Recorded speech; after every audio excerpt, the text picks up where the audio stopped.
I don't know a lot of nautical mythology to really understand what was going on in the lighthouse. Hey guys, Andrick here. So we're gonna do a little something different today. For most of you guys who don't know, I went to school, or at least I went to college for film studies. That's film studies, not production. I don't know how to make good movies, but I can tell you what makes a good movie. So we're gonna do a little something different today. Yesterday or 2 days ago, I went to go see Roger Eggers' new film, The Lighthouse. What's a timberman want with being a wiki? Just looking to earn a living, just like any man. Starting new. On the run. He is the guy who created The Witch a few years ago. For you guys who haven't seen it, I suggest checking it out because it's a really, really good thriller / horror movie. And so this is his second film from the production company A24. It's really, really good. Spoiler free, I enjoyed it a lot. Cinematography is phenomenal. The editing was really good. Sound is fantastic. Direction is good. Willem Dafoe acting his ass off. You know, you can never really go wrong with Willem Dafoe doing his thing. As a matter of fact, I was one of the people that was really agitated that they covered his face up in Spider-Man. Like, why would you do that? His face is so damn expressionistic. Like, just leave it open, you know? But they didn't. They cover it up. Do I like it better than The Witch? So there's my thing. With The Witch, all right, so let me bring it back. With Roger Eggers, from what I read, he does a lot of really historically accurate films, from the clothes to the way they speak. If you watch The Witch, it very much has that 16th, 1800 feel.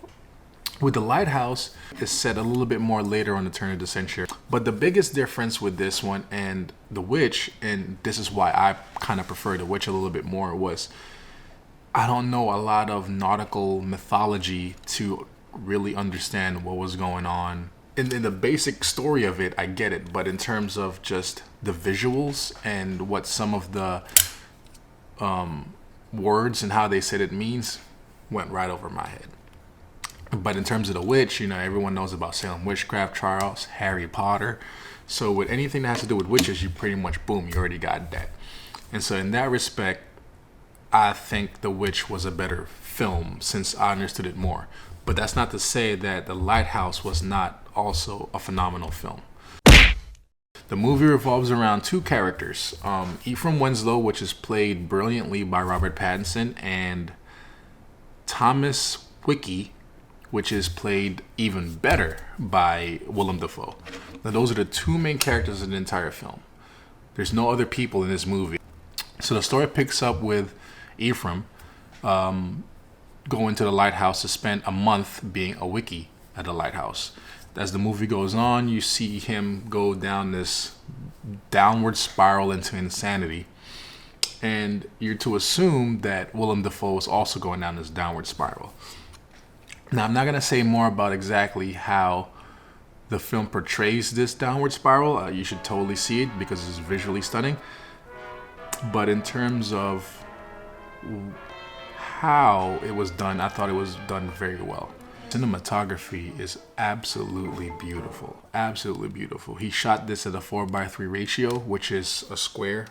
For you non-millennials, a 4:3 ratio is how TV used to show all of their shows back in the 90s, those ye old days of the 80s, which is fine. A lot of films have been filmed that way. For those who don't know, Full Metal Jacket, Stanley Kubrick's war masterpiece, is filmed at a 4.3 aspect ratio. And that was an intentional choice to film it that way because he felt that most of the viewers who saw Vietnam through television. So why else would you show a movie about Vietnam other than showing it as you viewed it through a TV? Now, the reason Eggers used 4.3 in this film, I think, is drastically different from the reason Stanley Kubrick used it in his. I think the reason Eggers used it in this film was to try to relate the sense of claustrophobia. These two people are just so close to each other. You know, they're just they can't get away from each other. And squeezing your aspect ratio to a 4.3 gives you that sense of claustrophobic. And not only that, since the film is done in black and white, and it is stark black and white, the fact that you have these two dead spaces on both sides of the screen allows you to see all the details that you can see in the picture.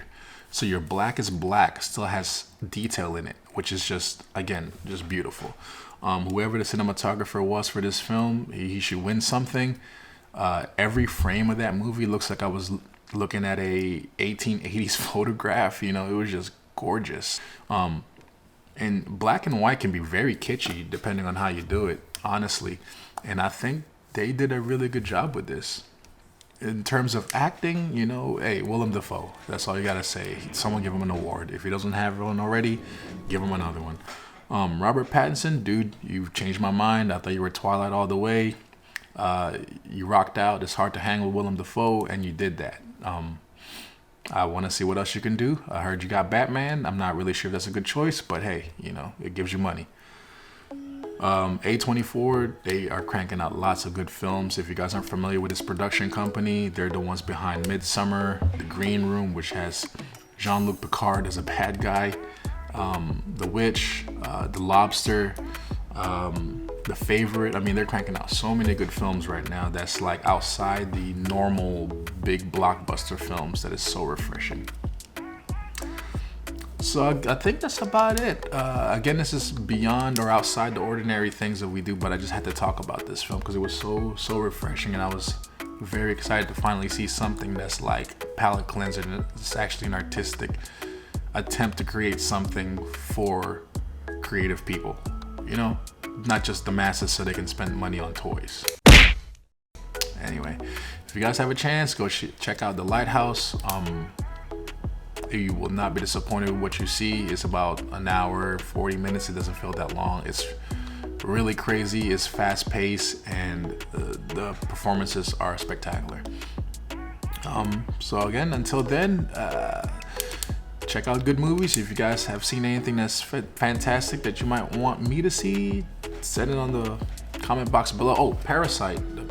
You guys should go check out Parasite. That is the new Korean flick that won the Palme d'Or this year at the Cannes. So let me just blabbering at this point. Let me just cut this off here and we'll go from there. So until next time, see you guys on the flip. Bye.